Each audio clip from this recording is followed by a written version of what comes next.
Hey, what's up, DS3 TV? I can see you haven't subscribed to the channel. It's kind of weird. You should subscribe. I mean, we got some good content here. And also, go to the Twitch that's in the link down in the description. Link is probably right here under me. And yeah, should do all of that. And yeah, please subscribe. Get to see me have hot sauce that I don't really want to have when we get to 10,000. So subscribe. Hi, DS3 TV. We are back for another video, and yeah, I'm gonna pre-shoot a lot of these videos, so you're gonna see me in this for probably the whole rest of the week, because I'm shooting a lot of videos because I am moving out. So yeah, you guys are going to see a lot of pre-shot videos before the move, and I hope to show you just like, like the apartment, because I never showed you guys the apartment, I don't think. So hopefully I'll show you guys like a video of that apartment, then me moving into the next one. So that will be good. But yeah, let's get into the video. And let's go look at a good person that we love on this channel, h0ser, 10 countries with economic miracles. And yeah, I can't pause it. I can't pause it. Okay. Yeah, so let's get into this video right now. And yeah, this should be a really good video. The Discord's probably gonna get made when I'm while I'm in the process of moving. So I'll announce when that's gonna be up. But yeah, this is going to be a really good video. Let's get into it and play. It's probably, why are some countries rich and some countries poor? Well, geez Louise, that's a big question with no direct answer. The most direct answer that you could actually get out of that is America, for most places. But yeah, that's usually the right answer if you just say America. We did a lot of wars and proxy wars, but yeah. And I have no answer for that question. What I can give you though are some examples of countries who are relatively poor and made changes to make some massive economic progresses and become much richer than they once were. Here are 10 short descriptions of countries who made economic miracles and became rich. Number 1 is China. Of course, you cannot talk about economic miracles and massively fast growth without at least mentioning China. They've been the fastest growing economy since the 1980s, with about 10% average growth from 1978 to 2005. That's a lot of years. h0ser a dangus, man. He's a dangus right now. That's what he's sounding like. 27 to be exact. How could this once relatively poor nation spike to become the second richest nation on Earth? The story starts in 1949 when the Chinese Communist Party came into power. The main goal of the CCP was to transform China into a modern industrial socialist nation. Hey, nowadays they achieved 2/3 of the words from their goal. Between 1949 and 1957, the CCP took from their only real moneymakers in the country through forced seizure of land from prosperous farmers and landlords, turning China from a poor nation to a poorer nation. But also, talking about just their economy for a little bit, China's pretty good when it comes to making their billionaires pay. How Bezos talks about how he pays some little sum of money in the millions or whatever. No, they actually make their billionaires pay billions of dollars back to the country because to make Chinese prosperity. But there was a plan, a 5-year plan from 1953 to 1957, where through central planning, state ownerships of industries, and forced industrialization, China would become a modern powerhouse. This is the part we expected to fail, but no, their main goal of increased industrialization worked, with production up 90% per year and income up 9% average, and surprisingly, agriculture up 4% average too. But that wasn't enough. From 1958 to 1962, another 5-year plan was made, usually called the Great Leap Forward or a great leap backward more accurately. The goal was to leap all sectors of the economy forward at once, at least both industry and agriculture. The problem was they didn't really have enough money to invest it in both industry and agriculture. They should have only focused on one. Well, there's an easy solution to this, said Mao Zedong, chairman of the CCP. By investing into farming by building irrigation and water control systems, we will make more money, need less farmers, and those extra farmers will be relocated into the factories. That obviously will work. I mean, it's not like it didn't. It's not like it was a complete backfire. In 1958, it looked like it actually might work, but then by 1959, mismanaged water systems and forcing all your farmers away from farms caused a little bit of hunger. About 14 million people died from famine directly from this leap forward. The Cultural Revolution afterwards kept more or less the same policies, this time without foreign aid. Luckily for the pockets and life of the average Chinese today, Mao died in 1976 and Deng Xiaoping, the new leader, opened up to the rest of the world. He liberalized much of China's markets, now allowing people to start businesses and participate in the free market. It also meant the end of forced allocation of labor. The new entrepreneurs, combined with the US now outsourcing many industries to cheap Chinese labor, built industry faster than Mao's plan ever could have.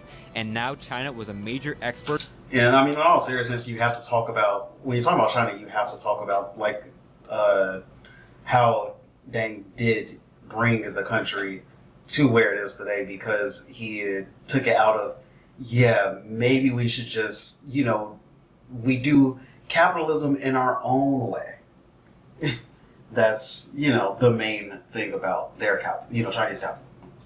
Is slowly becoming the cheap factory of the world. Throughout the 80s, 90s, and 2000s, China kept growing and growing, mainly through industry and exports, growing at about 10% per year, becoming the second largest economy in 2010. The reason why it happened so fast within 3 decades was because China was held back from this growth from government policies. The growth would have still happened without them, but likely at a much slower pace like the USA. For reasons that should be their own video, China's economic miracle is now slowing down, but China's growth still marks the fastest poverty reduction in all of human history. Number 2 is currently one of the richest on Earth, Ireland. I didn't even know Ireland was rich. Like, rich like that. Okay. I didn't know that. Sure, today Ireland is seen as a rich first world nation and a tech hub of Europe, but that was not always the case. Ever since Ireland... I mean, I know that they're like a First Nation. I guess I just didn't realize how, to the extent of how rich they are. Because I guess it just strikes me as like more of a middle ground country. But yeah, I guess I would have thought for second place you would have said I don't know.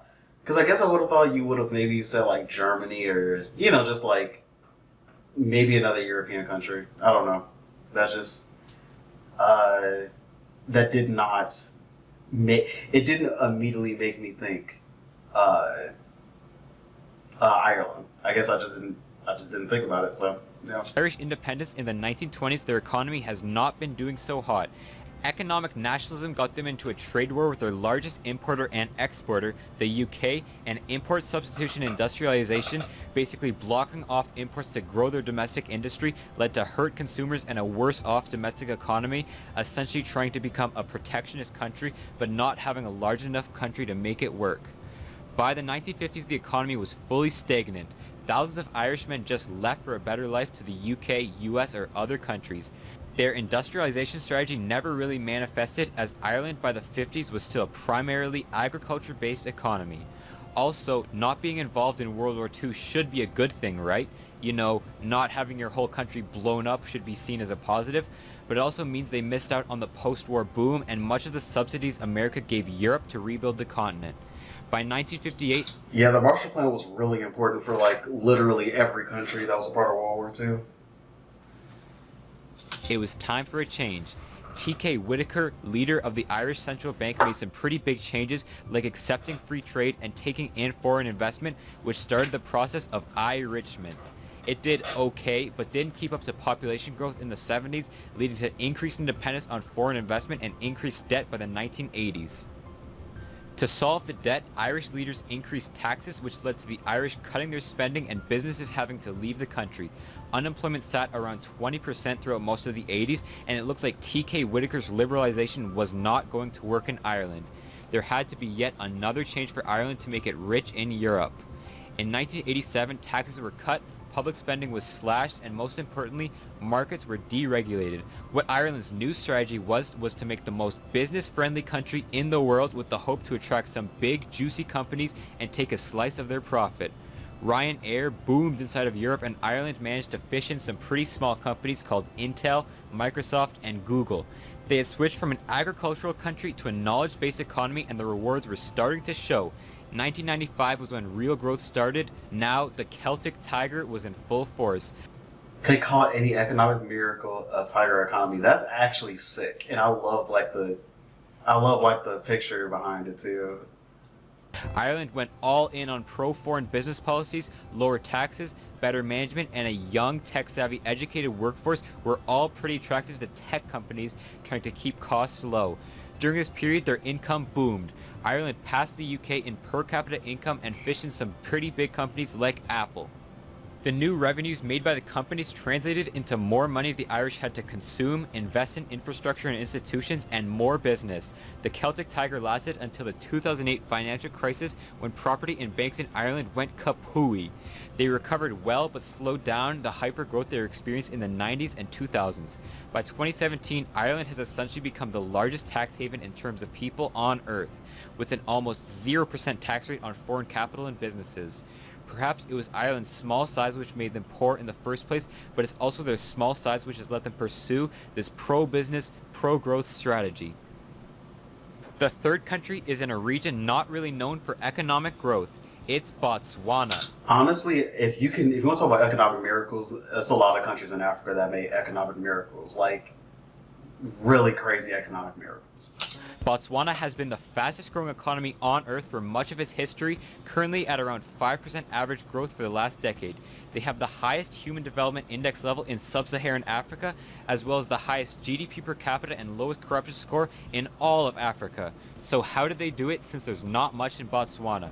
I mean, before the 1970s when this growth started, their population was around 600,000, and you can't really farm here, being very arid. Yet they had to keep agriculture as the main sector of their society for sustenance. This led to Botswana being a very, very poor nation after independence from the UK in 1966. I guess you could say they got lucky because they found massive mineral deposits of diamonds in the 1970s. Sure, you could say they got lucky, but what about the nations who found diamonds like Sierra Leone, and it ended in civil violence over controlling them, and the nation ended up poorer than before? Well, Botswana had some institutions and rule of law in place to ensure democracy would stay in place. They also worked with the mining companies, really just De Beers, to strike a deal for a 50-50 joint venture into the mines, forming Botswana. The government would let De Beers operate freely in Botswana, and De Beers would take half, with the government taking half too. The deals with De Beers ensured that the government would enforce free business rights and property rights, something which is fairly uncommon in sub-Saharan Africa. Although there are currently only 4 mines in the country, Orapa, Letlhakane, Jwaneng, and Damcha, diamonds made up around 40% of Botswana's GDP in 2000 and are currently the second largest diamond producer on Earth, behind Russia. This doesn't exactly sound like a healthy economy to put all your time and resources into one export. What if diamond demand or prices fell suddenly? Botswana would be in shambles.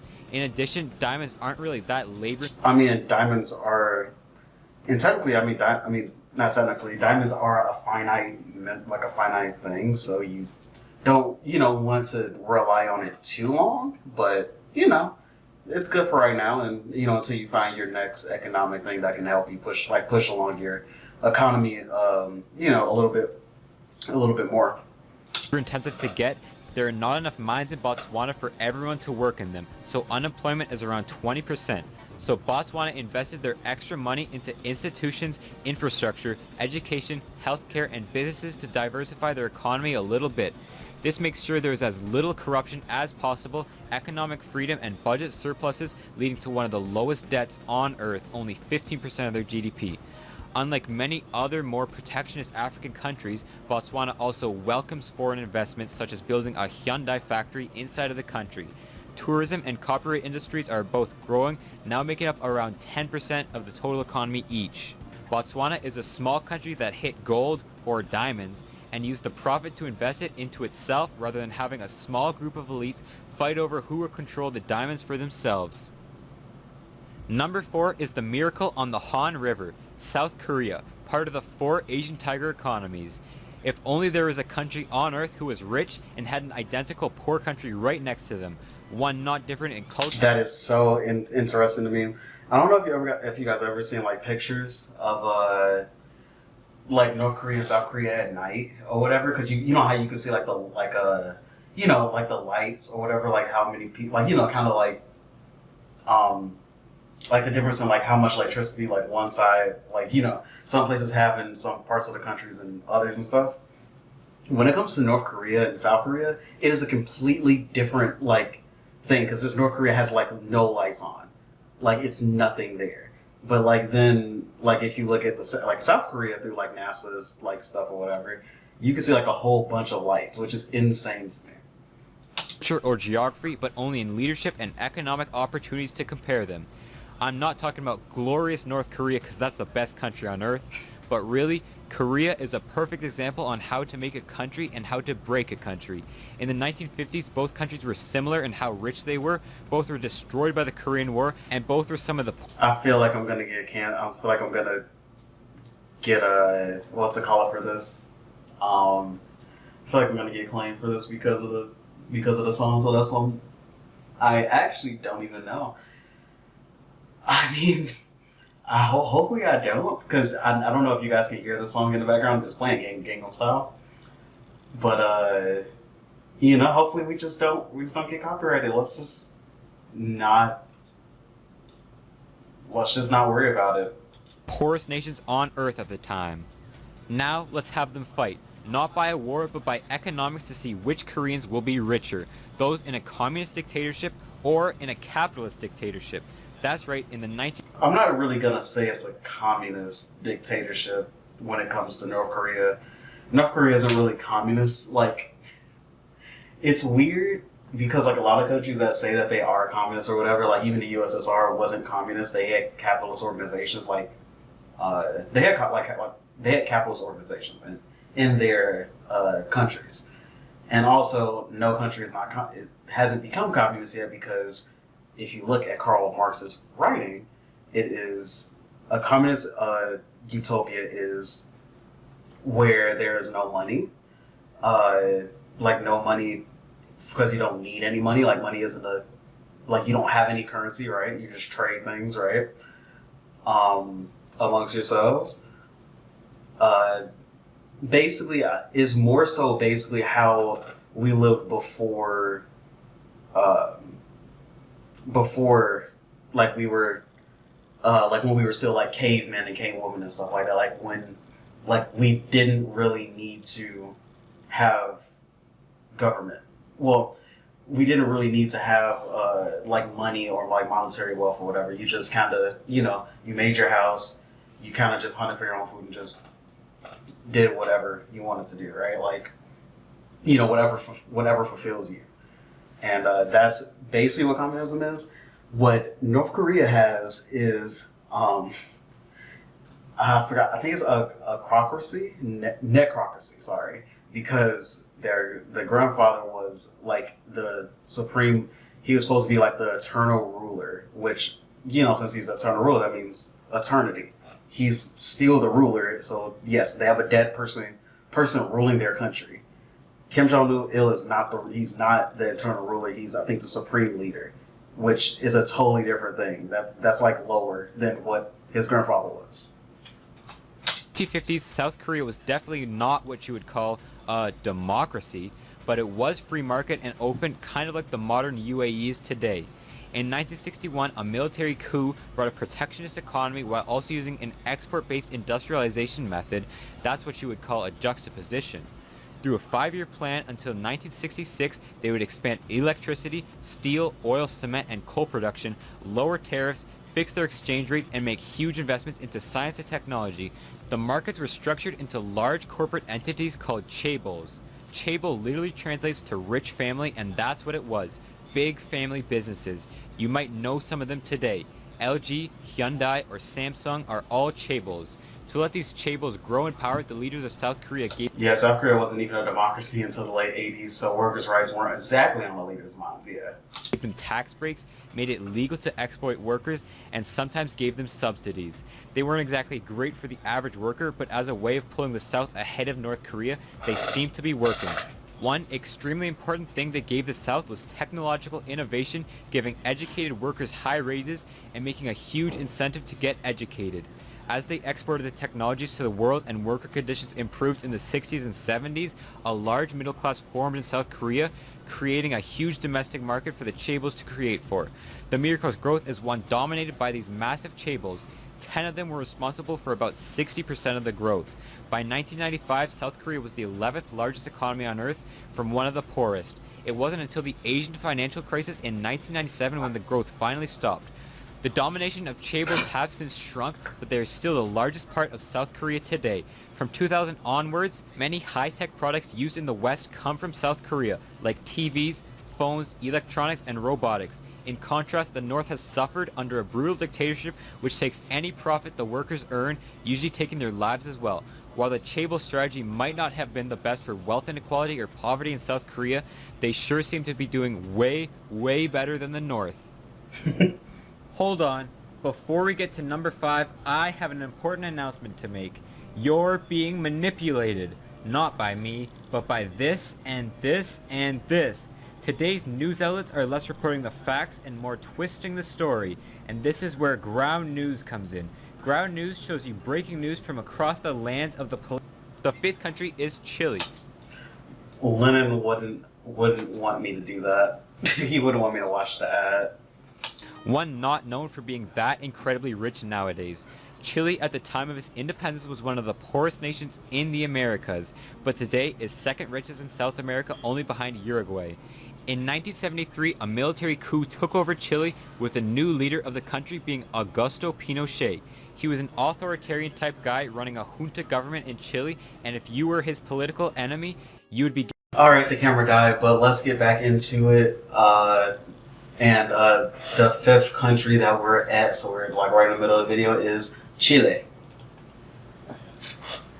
Not exactly the type of government you would expect to see economic growth under, as most dictators use their power to siphon off some of everyone's revenue for themselves. And in 1970s Chile, conditions were rough.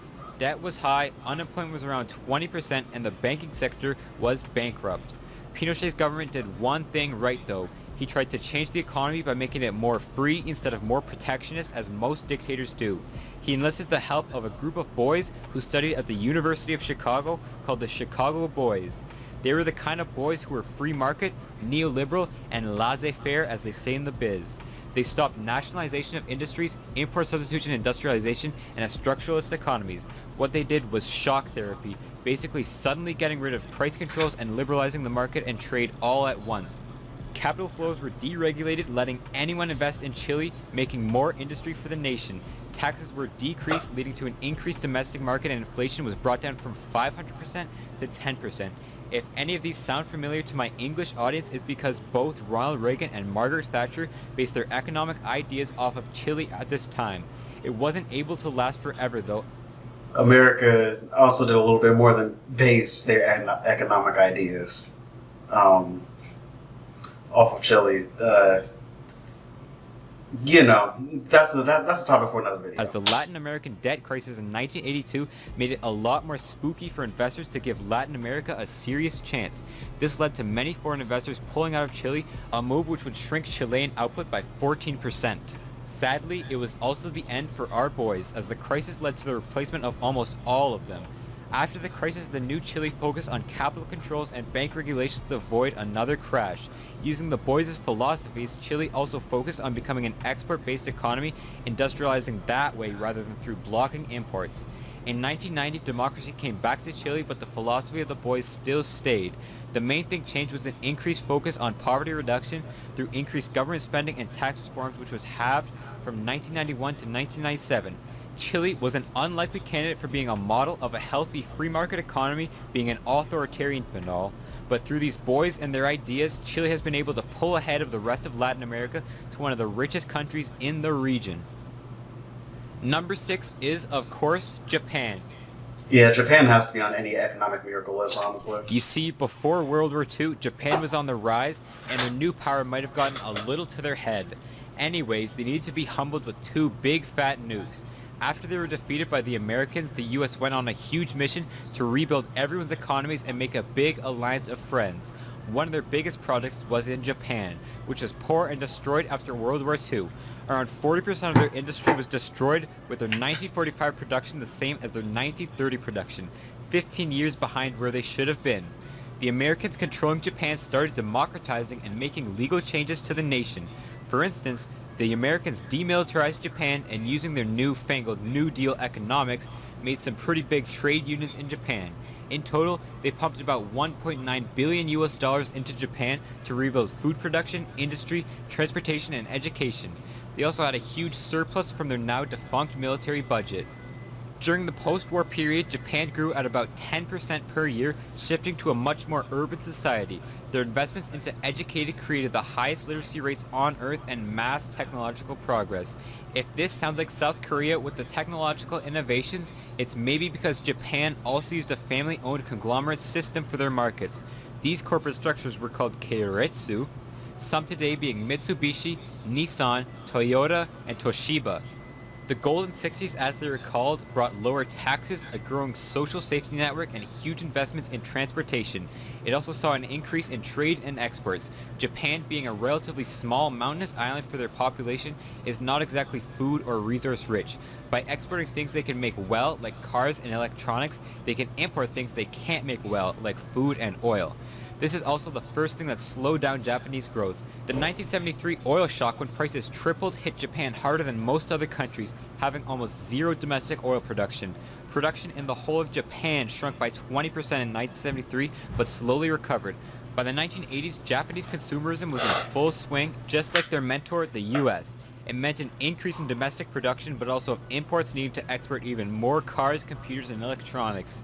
The trade surplus ended up appreciating the yen, which ended up making financial assets and housing a big bubble which needed to burst, and it did in 1989. The 1990s is when Japan's hypergrowth stopped, usually called the lost decade.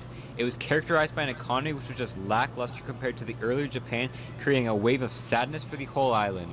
Deflation in the 90s meant production was down, and then the Asian financial crisis hit in 1997, and then the global financial crisis in 2008, and then COVID and the recession with it in 2020, and Japan hasn't been doing the best since the 90s. Japan is lucky to have gotten very, very rich before this stagnation, being able to weather it much better than most countries could, as they're still the 3rd richest nation on Earth. Number 7 is the representative from the Tiger Cub economies of Asia, Vietnam. Yes, another East Asian nation on this list. Yeah, Vietnam's economy has been going up really, really good. Also, another country probably should say is Singapore too, but I wonder if he's going to put it in there. Wow, but you can't deny this region went through one of the fastest enrichment programs in history. Vietnam post-Vietnam War was clearly quite destroyed. Like the Korean War, it was between a communist North and capitalist South, but unlike Korea, the South ended up losing and being taken over by the North in 1975. After the war, the South was a little better off than the North, mainly from the foreign aid they received throughout the war. The two halves of Vietnam after the war did not coordinate production, supply, inflation, debt, or really any part of the economy. There is a suffering population under this due to the mismanagement of these two systems coming together. After the war, it was one of the poorest countries on Earth, extremely corrupt, with an elite using power to get rich. So how did they fix this? Of course, like everyone else, through a 5-year plan. They wanted to fund both industry and agriculture through this plan, like a certain other communist Asian country. They couldn't afford it, and it ended up failing, not like China's though, since they didn't completely rework their whole agricultural system. To fix this, they did another 5-year plan, this time to get some juicy foreign investment from both communist and Western nations through initiatives for foreign companies to use Vietnamese labor. They had hoped for about $7.5 billion in investment and ended up only getting around 5. That's not bad when you consider their GDP was only about $2.5 billion though. Part of the program to attract Western powers was to essentially bring back a temporary return to capitalism in the South until they could afford to make it communist again. But after it ended up being the fastest growing region and richest region of the country, they reconsidered their whole plan. So in 1986, the Communist Party gave up, and through a program called Doi Moi, they were transformed into a socialist-oriented market economy. They got rid of agricultural communes, price controls, and let their farmers sell their own products. Like the other Asian nations on this list, Vietnam industrialized mainly through exporting to the world with cheap labor. Unfortunately, they had almost no industry coming out of Doi Moi, being a farmer-focused economy. Through their building of industry and factories in the 90s, Vietnam grew at 7% per year, poverty was cut by a third, and they started to become a manufacturing hub of the world, especially of clothing. Vietnam was not hit as hard as South Korea and Japan by the 1997 Asian financial crisis, but it still made them more cautious and cut their spending. Then, in 2000, the largest reform since Doi Moi happened. Vietnam and the US made a deal for Vietnam to gain access to the US market. By exporting to the bottomless consumption pit known as Americans, Vietnam became the second fastest growing economy throughout the 2000s.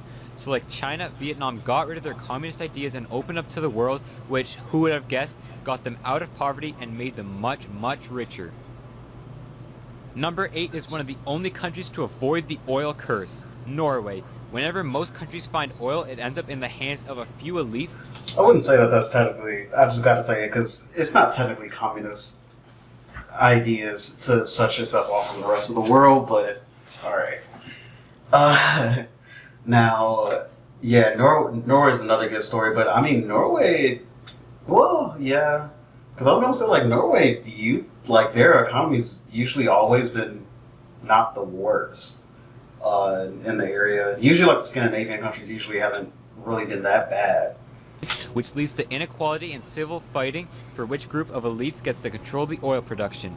See, during the Middle Ages, Norway was somewhat of a backwater of Europe. It was hard to live there, the weather only let you farm for around half the year, and the rugged terrain gave it a small population. Until the Industrial Revolution, Norway focused on wood, agriculture, and fish, which isn't the epitome of wealth. However, being close to England and being relatively open to change, Norway was one of the first nations on earth to industrialize. This shifted Norway to an urban, working-class country, and when working-class people are concentrated together, they start to get ideas. Ideas about a better working life. It led to post-World War II, Norway being one of the pioneers of social safety with Medicare, retirement benefits, and disability benefits through a progressive tax system made by Einar Gerhardsen. To do this, Norway had taxes galore. There were taxes on cars, tobacco, alcohol, and most importantly, income. The only problem is, by the 50s, they weren't exactly that rich, around 10 to 20,000 US dollars per capita, and got a lot of the revenue through the American-funded rebuilding plans to Europe. They ended up cruising along just fine until something changed Norway forever. They dug into a sweet spot of oil in the North Sea in 1967. Norway used their huge budget to invest into the oil industry and set up a government-owned oil company, Statoil, to use revenues for their welfare programs. They declined joining OPEC and the EU in this time so they could have full control over this oil strategy. Unfortunately, because of high cost to build rigs, refineries, and ports, it didn't actually turn a profit until the late 80s, but oh boy, when it did turn a profit, Norway was set. GDP per capita started skyrocketing, much ahead of the rest of the Nordic countries, even over twice as much as Finland today, spiking from around 30,000 to 80,000 in 2 decades. Even though trade and markets are very liberal in Norway, they still keep the oil industry nationalized so that they can keep their welfare programs with much lower taxes than previously in their history. Compared to other Western nations, it also makes their debt so much smaller, sitting around only 36% of their GDP, as the government doesn't need to borrow from anyone, only oil. Norway is likely the only country to do oil nationalization right, and is likely one of the only countries who can do it right. The 9th country is easily the poorest on this list, but that doesn't mean it hasn't made progress. It's Rwanda. In fact, it's likely also the smallest gain out of any country on this list, but the state Rwanda... I mean, yeah, Rwanda is actually considered to be the Singapore of Africa right now. Rwanda was in during the 90s was abysmal compared to what it is nowadays. Throughout the 60s and 70s, Rwanda's economy was doing all right. It's a sub-Saharan African country without many natural resources and a heavy reliance on foreign aid. By the 80s, the growth slowed down into stagnation, and in 1986, the IMF suggested a structural adjustment program. The salaries of the Rwandan educated elite were cut and purchasing power decreased significantly. The goal was for this wealth to end up in the hands of the poorest sections of the country, but that never happened when Rwanda decided to do a little bit of genocide. The Rwandan genocide absolutely destroyed the country and countless lives. The only real way the people were staying alive was through humanitarian relief funds from outside countries. After the genocide and civil war was finished, the nation was in complete poverty, especially among Rwandan women.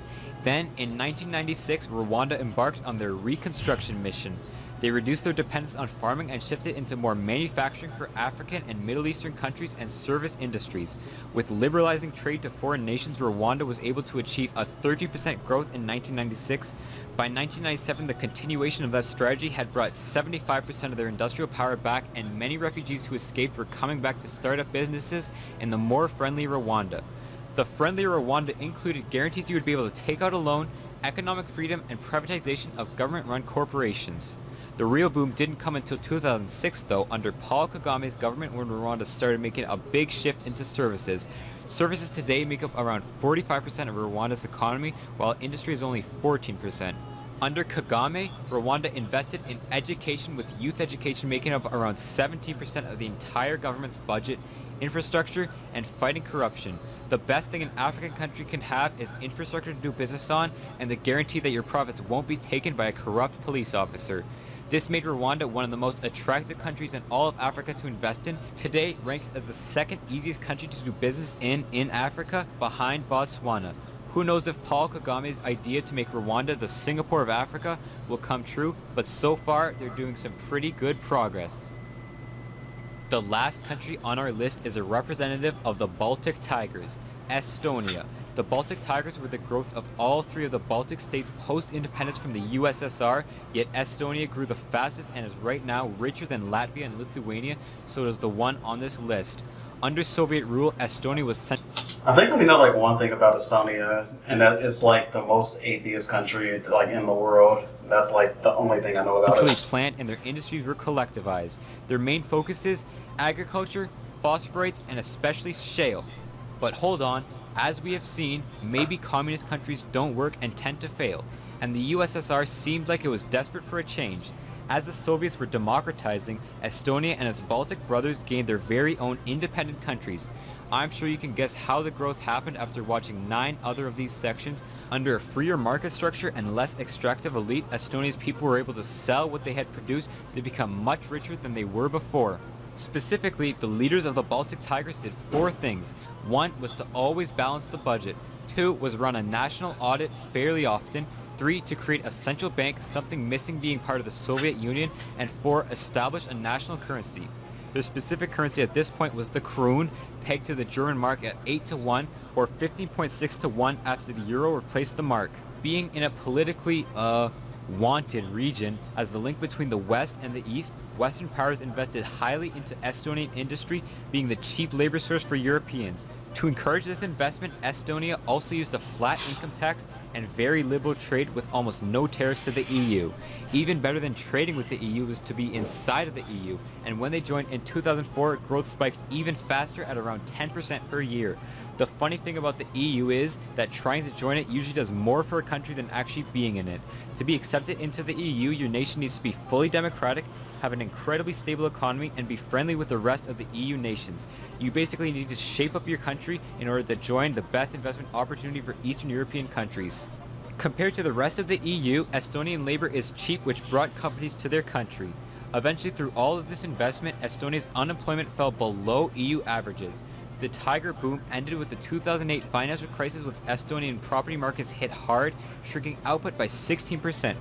Through the continuation of their budget and austerity programs, Estonia has recovered and is now a first-world developed nation, starting from the bottom. And okay, so that's the end of the video. But yeah, talk to you guys in the next video. Subscribe to the channel, and yeah, don't know how much streaming I'm gonna get done this week, but could be streaming when you watch this. Talk to you guys in the next video, and peace.